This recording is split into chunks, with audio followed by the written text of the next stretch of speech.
This is PediaCast.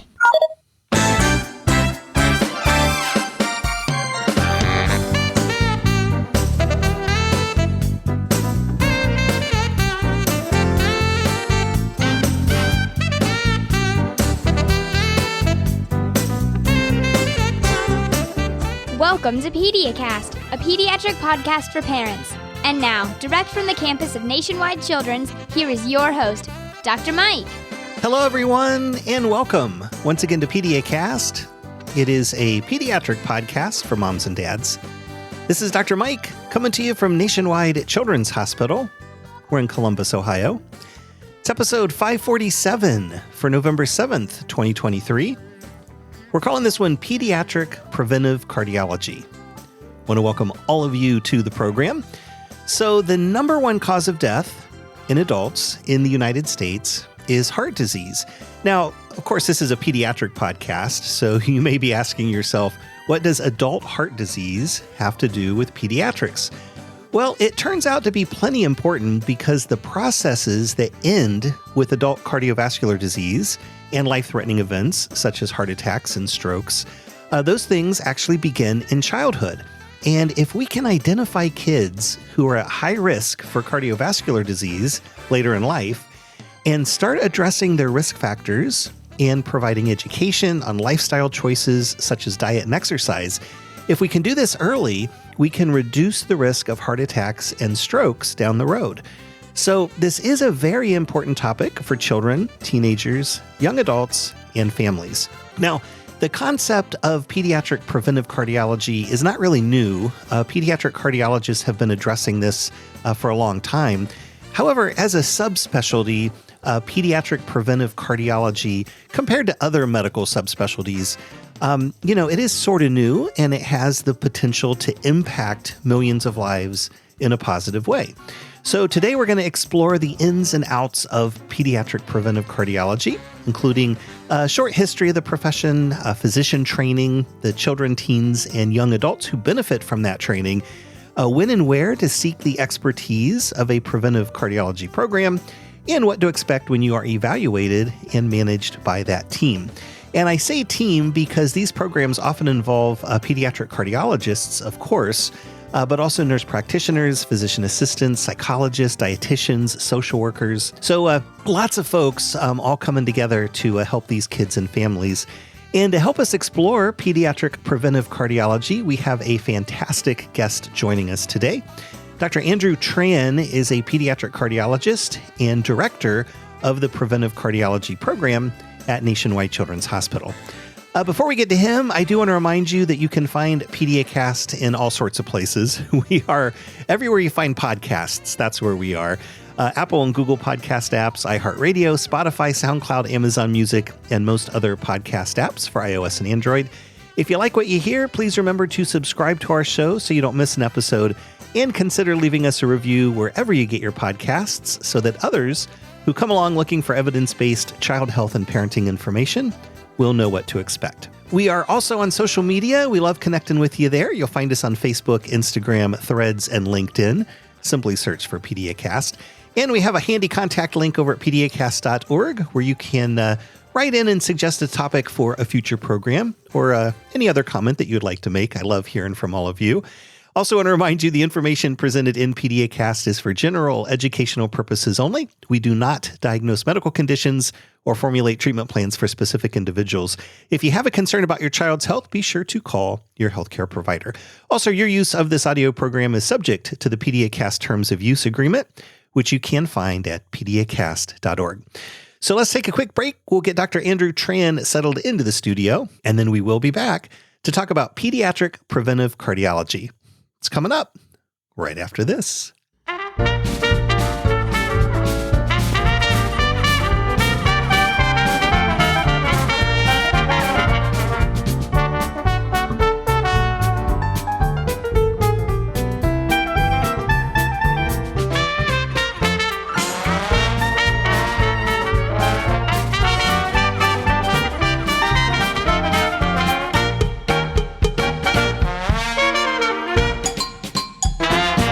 Dr. Andrew Tran is a pediatric cardiologist and director of the Preventive Cardiology program at Nationwide Children's Hospital. He's also an assistant professor of pediatrics at The Ohio State University College of Medicine. Dr. Tran has a passion for identifying and supporting children and families who are at high risk for developing cardiovascular disease later in life. By identifying these kids early, addressing their risk factors, and encouraging a healthy lifestyle, including diet and exercise, these children will be less likely to suffer from significant and life-threatening events such as heart attacks and strokes down the road. That's what he's here to talk about today, preventive cardiology. But first, let's extend a warm PediaCast welcome to our guest, Dr. Andrew Tran.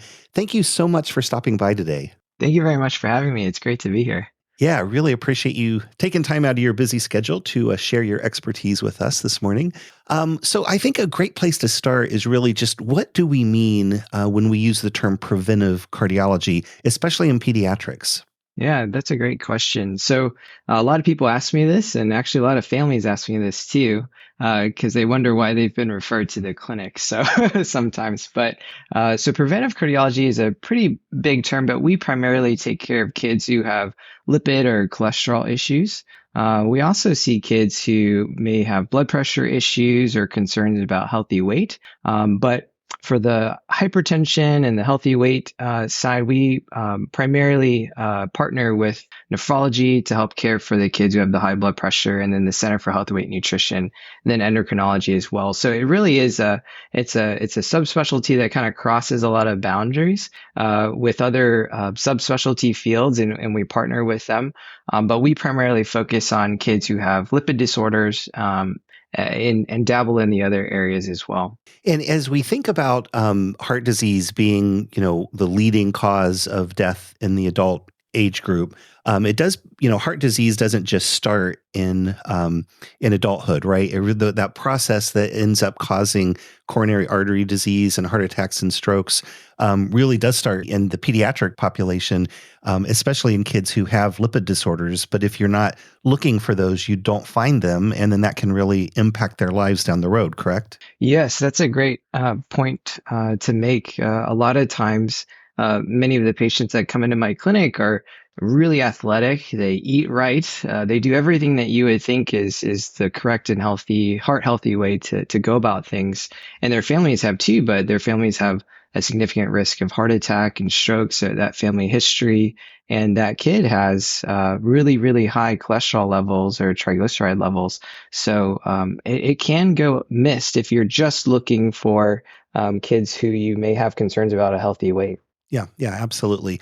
I had read before we started this that according to the American Heart Association, the demand for preventive cardiology services really exceeds the current supply. And so their wait times are often greater than 3 months in almost a third of the programs. And half of the programs would say that they're overwhelmed with referrals. And I think to some degree that is because this is sort of a newly recognized field, but it's also an aha moment where people are like, yeah, this makes sense. Let's get these kids in to see preventive cardiology, but we don't have as many people trained in that subspecialty. So if you could just let us know, how long has this been around as a profession, and are there training programs to try to get more preventive cardiologists in pediatrics out there into the workforce? Yes, absolutely. Yes, it has been around for a long time.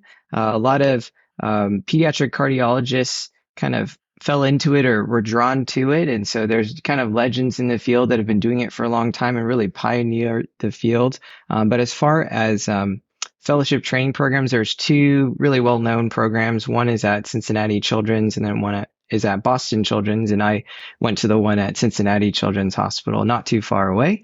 And so these are fourth-year advanced fellowships that you tack on at the end of your pediatric cardiology fellowship once you complete your categorical fellowship. However, there's a lot more preventive programs than just those two.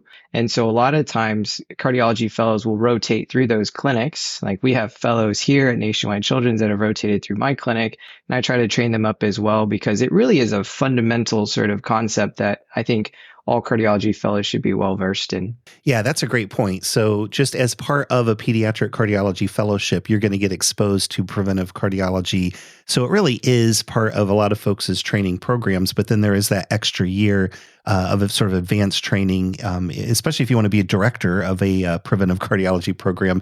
Probably be a good idea to do one of those in addition to your cardiology fellowship. Yeah, I mean, more training in this case is better. It's Yes. really been helpful for me Yeah, absolutely. in navigating and building the program. Yep. Now, you talked a little bit about collaborating with other disciplines such as renal and endocrinology. And like here at Nationwide Children's, we have the Center for Healthy Weight and Nutrition. Even within your own team, I would imagine there's a multidisciplinary effort. Other than physicians, who are some of the other members of the preventive cardiology program? Yeah, thanks for asking. We have a quite a large team. We have, first of all, cardiology nurses, one of the first touch points for patients into the clinic who are well versed in diet and lifestyle recommendations and things like that. We also have a specialty dietitian that works in our clinic, and they give much more focused recommendations than a usual dietitian. So very focused on how do you lower triglycerides specifically? How do you lower LDL specifically, not just the heart healthy diet in general? We have exercise physiologists as well that kind of take exercise assessments and give customized exercise recommendations for patients as well. Genetic counselors are integrated into the program because a lot of the kids will come in and have an inherited cholesterol issue, right? And need kind of talking through the pros and the cons of genetic testing. And then our administrative assistants help to run the whole ship and help keep the team together, of course. Yeah, absolutely. As parents out there listening to this and thinking, is my child at risk for cardiovascular disease in adulthood? And, do we need the services of preventive cardiology? What are some of the risk factors that would increase a child's likelihood of cardiovascular disease in adulthood? In other words, which kids should we really be paying attention to? Yeah, that's a great question. I think that if you have a strong family history of some sort of cholesterol issue or heart attacks and strokes that happen fairly early on, and it's earlier than you would think. Actually, for males, it would be age 55 or younger. For females, it would be age 65 or younger. So that's a little bit younger than a lot of people would think would classify as being a higher risk factor, so to speak. But if you have that, then certainly screening for lipids and other issues is something to take into consideration. And then, of course, preventive cardiology aside, if there's concerns about sudden death or arrhythmias or other heart issues, that should be a referral to cardiology too.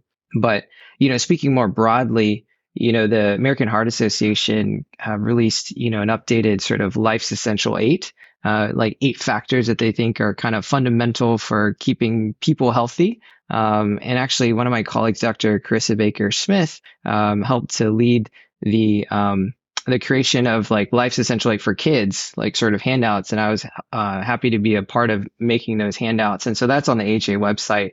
And you can see that it talks about like healthy eating patterns, physical activity, avoiding tobacco and vaping use, getting enough sleep, having a balanced body, healthy body proportions, managing your lipids and blood sugar and blood pressure. So all those things play a role as well in the risk for cardiovascular disease in the future. Yeah, absolutely.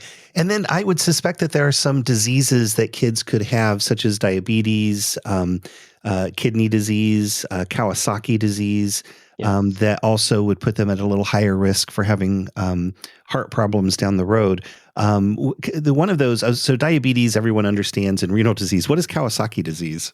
Oh, yeah. Kawasaki disease is a disease where basically it's kind of like an abnormal immune sort of response to a trigger, which we don't really understand at this point in time, but it can cause coronary artery issues, specifically is the main concern.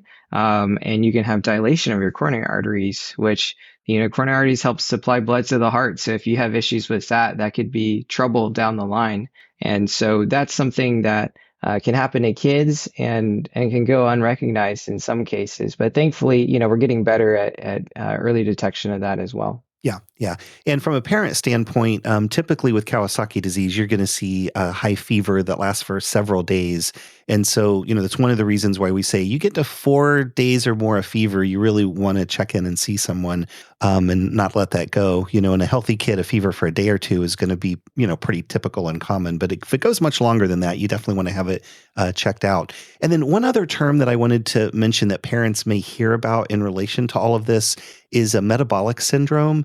What exactly is metabolic syndrome? So metabolic syndrome is a collection of factors, including, maybe obesity or overweight, abnormal blood sugar, high cholesterol, and high blood pressure. And so it's a term that parents may hear, and I just wanted folks to understand sort of all of the things that we're talking about lumped into one, where you do have obesity, elevated blood pressure, some insulin resistance, so your blood sugar goes up a little, whether it's really diabetes or pre-diabetes, and then those elevated lipids. And of course, we know that these are all risk factors for heart disease down the road, and that's why it's really important to get these kids in and have them evaluated. And that really leads me to the next question, and that is, from a primary care standpoint, how can pediatricians and other folks who see and take care of children, how can they effectively screen children and teens for cardiovascular risk factors so that they know sort of, which kids would need referral to preventive cardiology? Yeah, that's a really good question. So as far as screening for lipid disorders goes, the American Academy of Pediatrics recommends universal lipid screening for all kids between ages 9 to 11 and again between 17 to 21. So these recommendations have been out for a while, but that is really to catch the inherited cholesterol issues. So it's not necessary. A lot of people might think, oh, my kid isn't overweight or obese. Like, why do you need to check for this? And really, it's to screen for those inherited issues. And then you can screen at younger ages or in between those two windows if you have those risk factors that we talked about, like diabetes and hypertension or strong family history and things like that.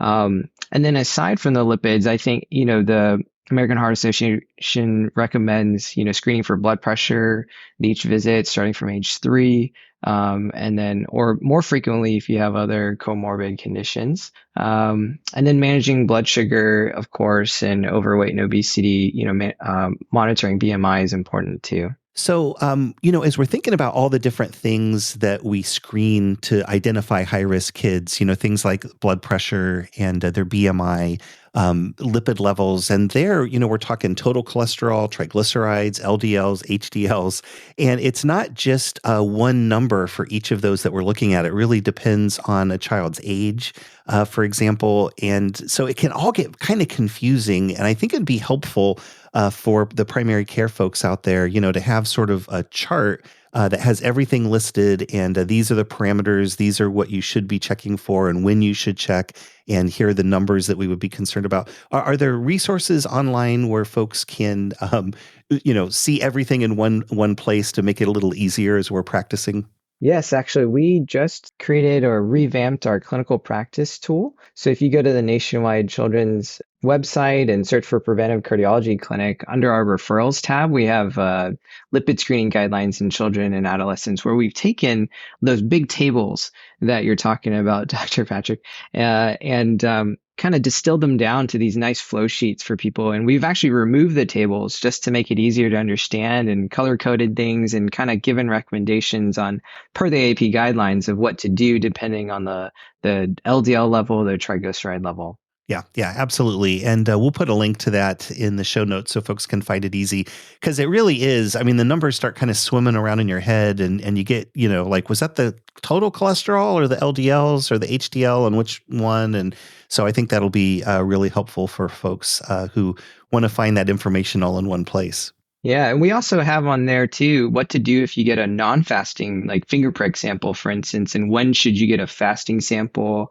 We even have dietary and lifestyle recommendations, kind of brief, easy to do sort of summaries for patients as well, depending on their levels. In addition to primary care, it's also really important that parents advocate for their children, especially when risk factors are identified. What's sort of the role of the parent in terms of making sure that their kids, whether they're getting in to see a preventive cardiologist or at least, someone with expertise, because we have listeners all across the country and there may not be a preventive cardiology program that is within driving distance. And so what are some of the ways that parents can advocate for their kids when risk factors are identified?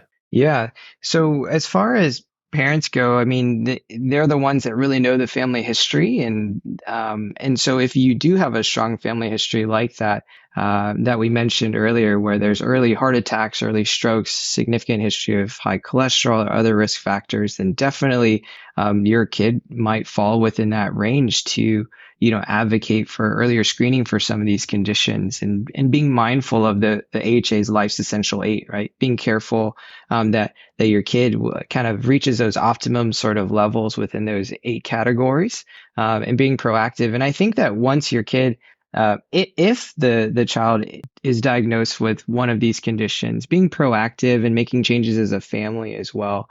I think that's really important, that the kid doesn't feel like they have to do something different from the rest of the family, and the rest of the family gets to enjoy things that they can't. I think that making changes together as a family is a really big deal. And the other thing is that sometimes we have it on the flip side too, where children are diagnosed with a condition, but the parents may not be aware that they may have that condition too, and that they may need to get into their primary care provider and get tested for things. And so it kind of works both ways. Yeah, absolutely. Once a family member, whether it's a child or an adult, gets identified as having high risk factors, what sort of workup then do these high risk kids need? So, in other words, you're a primary care doc, you follow the guidelines and you get the screening tests, and you find abnormal values that cause concern. What kind of workup after that it needs to be done? Yeah, so for these children, like say for instance, if they have high cholesterol, if they come to our clinic, we repeat the lipid panel, make sure that it's done in a fasting manner, because a lot of times the screening lipid panels, and I think this is an appropriate thing to do, but they're non-fasting, they might be finger stick. And sometimes that's the best way to get a screening panel, because it's hard for families to leave and then come back to get that lab. So we repeat it just to make sure that the lipid panel is actually elevated, because if it's normal, you don't really need to be here and you can be reassured. But then we also will check for secondary causes of lipid disorders. So we'll check the thyroid function, check for liver function, renal issues, electrolytes, and things like that, just to make sure we're not missing something else that's contributing to the high cholesterol. And that kind of extends to, workup for hypertension and diabetes and things like that as well. Each specialty clinic will do secondary labs or secondary testing to rule other things out. Yeah, and then in terms of if you've done that secondary testing and you've ruled out other things, sort of what's the next step in terms of helping these kids? For kids who have high cholesterol, then we kind of meet with the family, have the whole team, so to speak, meet with the family and kind of identify potential areas for change. So our dietitian will go in and meet with the family and create a customized plan.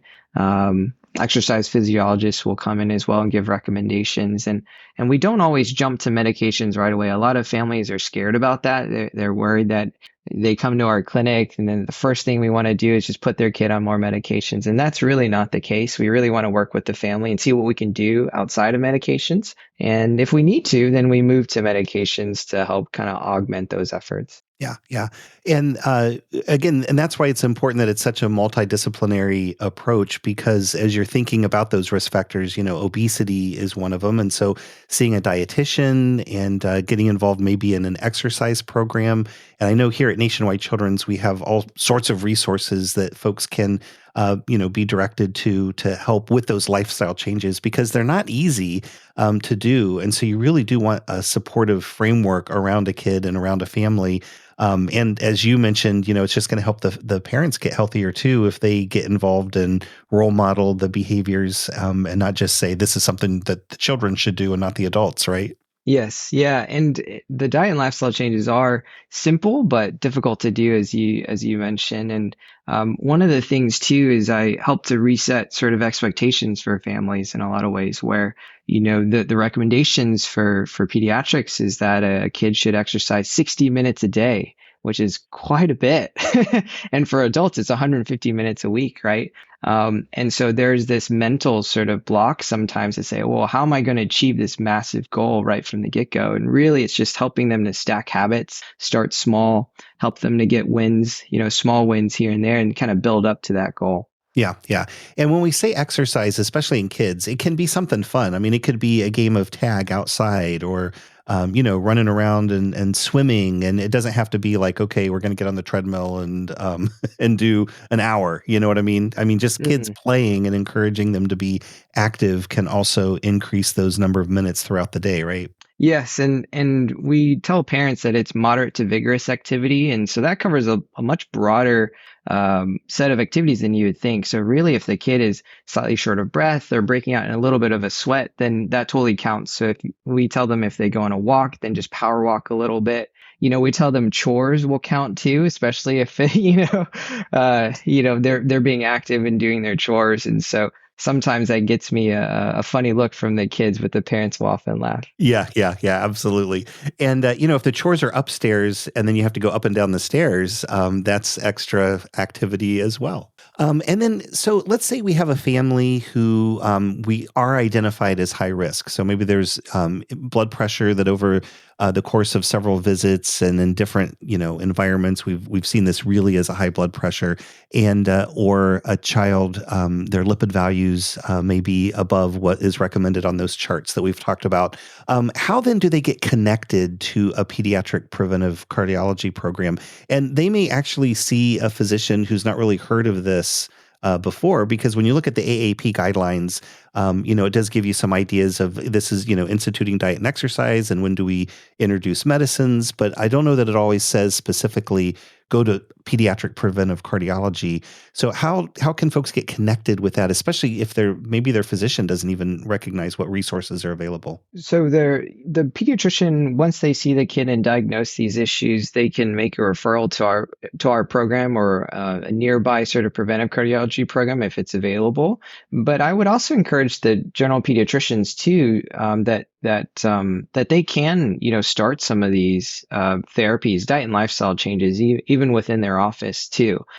However, I think that it can be difficult sometimes because schedules are packed. General pediatricians see a lot of kids, and they may not have the same sort of resources from a dietitian and exercise physiology standpoint. So we can certainly step in to help provide those resources. But once they get referred to our program, specifically to our program here at Nationwide Children's, we screen all the referrals for kids who have lipid problems, and then when appropriate, we will actually send the referral on to the Center for Health, Weight, and Nutrition if we think they're just kind of minor issues that may just need a little bit of diet and lifestyle change.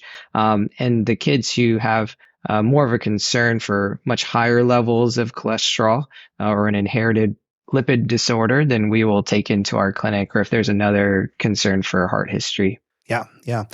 Once you've instituted those lifestyle changes, so we've really talked to the family about healthy diets and how much exercise, and really trying to work those into a family's daily life. How often do you recheck the values? And do you find that lifestyle changes typically works, or do kids, if they are identified, most of the time they do end up on medicine? So that's a really good question too. So we will reassess the labs depending on how high the labs are for, say, lipids, for instance. We may have them come back in 3 to 6 months or so and reassess. And I would say if with good diet and lifestyle changes, you can really drop your LDL by about 20 to 30 milligrams per deciliter, which is pretty good, especially for the kids who are in that mild to moderate dyslipidemia range. That might drop them from 150 all the way down to, 120s, 130s. And then you're out of that true concern zone. And now you're just in that mild elevation. And a lot of times kids might not need to be on medications. But for us, it's really tracking that over time because I feel like we need multiple touch points with the families to really to make those changes. And so at that 3 to 6 month visit, maybe they've changed one or two things. We see a little bit of a drop. We have them come back again, work on it, and it kind of layers on. And so I think an important point here is that for a lot of families, if your child is identified as having up in that concerning range, and you do institute lifestyle changes, it's not something that you would want to check again next year. You really do want, as you said, 3 to 6 months? 3 to 6 months. Yep. Yeah.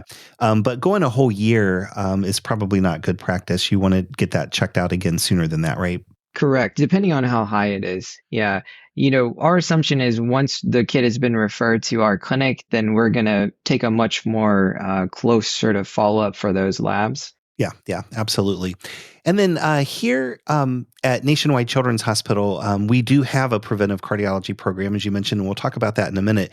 But once kids sort of graduate from pediatrics, so, they hit 18 to 21 years of age and they're going to move on into adult medicine, are there similar programs in the adult world that these kids can transition to in terms of preventive cardiology for adults? Yes. The adult preventive cardiology programs are actually much more well developed than the pediatric ones. And so basically any major cardiology center will have a preventive cardiology sort of arm on the adult side.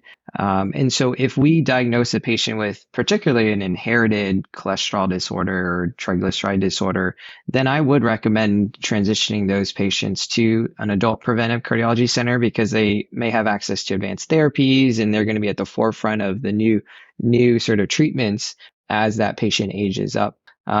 Now, for the kids who may have mild dyslipidemias or mild issues, oftentimes we can transition them to an adult, primary care provider because the adult primary care providers, like a family medicine doc, for instance, they may be very comfortable with, managing statins and blood pressure meds and all that sort of stuff as well. Yeah, absolutely. And then tell us once again about the preventive cardiology clinic here at Nationwide Children's Hospital. When families come to see you, what can they expect? Yes. So as far as the touch points go, our administrative assistants will send out a letter to the family kind of introducing our team and introducing the visit. And we have another cardiologist, Dr. Omar Khaled, who helps me out seeing patients. And then we have a nurse practitioner, Amy Garg, who sees patients as well. And then we have quite a large nursing team, preventive cardiology dietitian team that rotates in and out as well. And then we have Dr. Brooke Starkoff, who's exercise physiologist, PhD from OSU, who helps us to tailor our exercise programs and our exercise physiology team here. Genetic counselors, as I talked about. And we actually go to multiple locations. And so, this Columbus area is quite broad. So we don't just see patients here at main campus. I go out to Lewis Center, Dublin, Chillicothe, Mansfield. So we have a pretty broad coverage. And we also have a telehealth option as well for those patients that find it really, really difficult to get into a visit. Yeah, absolutely. And we're going to put a link to the preventive cardiology program at Nationwide Children's Hospital so folks can find that easily. We also will put a link to request an appointment. And this is a page on the web that is good for providers, but also for families. So you can kind of click, I'm a family or I'm a provider, and it'll take you to the right resource to be able to get that appointment. So we'll put a link to that in the show notes as well. And we've talked about the Center for Healthy Weight and Nutrition. I'm going to put a link to that in the show notes as well because it's a really great program here at Nationwide Children's Hospital. So once again, Dr. Andrew Tran, pediatric cardiologist and director of the Preventive Cardiology Program at Nationwide Children's Hospital. Thank you so much for stopping by today. It's been great. Thank you so much for having me.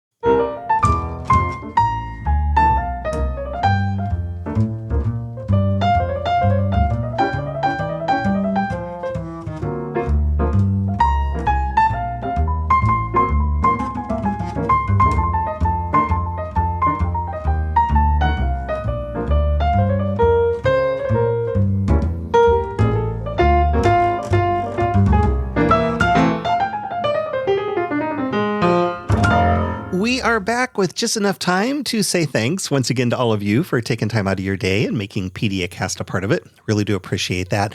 Also, thank you to our guest today, Dr. Andrew Tran, pediatric cardiologist and director of the Preventive Cardiology program at Nationwide Children's Hospital. Don't forget, you can find us wherever podcasts are found or in the Apple and Google podcast apps, iHeartRadio, Spotify, SoundCloud, Amazon Music, and most other podcast apps for iOS and Android. We also have that landing site over at PediaCast.org. You'll find our entire archive of past programs there, show notes for each of the episodes, our terms of use agreement, and that handy contact page if you would like to suggest a future topic for the program. Reviews are helpful wherever you get your podcasts. We always appreciate when you share your thoughts about the show. And we love connecting with you on social media. You'll find us on Facebook, Instagram, Threads, LinkedIn. Simply search for PediaCast. Also, don't forget, we have a continuing medical education podcast for healthcare providers. Similar to this program, we turn up the science a couple notches and offer free Category 1 continuing medical education credit for those who listen, including doctors, nurse practitioners, physician assistants, nurses, pharmacists, psychologists, social workers, and dentists.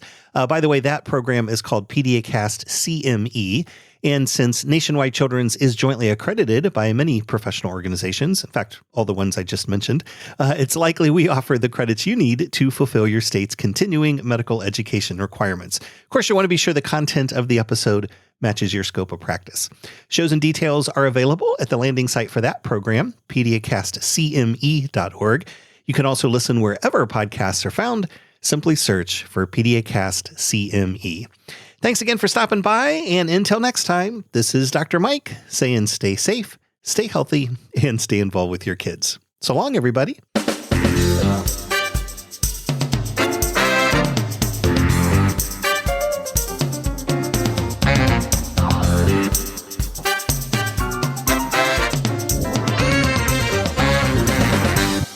This program is a production of Nationwide Children's. Thanks for listening. We'll see you next time on PediaCast.